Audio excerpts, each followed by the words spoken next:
తర్వాత ఫ్రెండ్స్ ద్వారా మరికొంతమంది షార్ట్ ఫిలిం తీసేవారు పరిచయం అయ్యారు. కానీ వాళ్ళు షార్ట్ ఫిలిం తీయలేక మధ్యలోనే ఆపేశారు. తర్వాత కొన్నాళ్లకు టిక్ టాక్ వచ్చింది. అదే 2016లో. టిక్ టాక్ సృష్టించిన భీభత్సం అంతా ఇంత కాదు.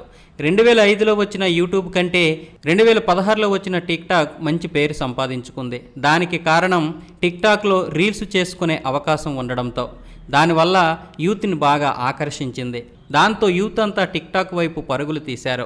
ఎంతమంది ఫాలోవర్స్ ఉంటే అంత క్రేజ్ ఉన్నట్టు. టిక్ టాక్ ఆడోళ్ళని మగాళ్ళగా, మగాళ్ళని ఆడాళ్ళగా కూడా మార్చేసింది. టిక్ టాక్ 40 భాషలలో వచ్చింది. దాంతో వైష్ణవి చైతన్య కూడా టిక్ టాక్లోకి ప్రవేశించి ఒక అకౌంట్ క్రియేట్ చేసుకుని వీడియోస్ చేయడం మొదలుపెట్టింది. దాంతో వైష్ణవికి కూడా మంచి ఫ్యాన్ ఫాలోయింగ్ పెరిగింది. పాపులారిటీ కూడా సంపాదించింది.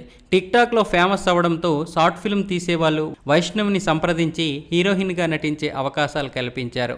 ఆమెకి కావాల్సింది కూడా అదే.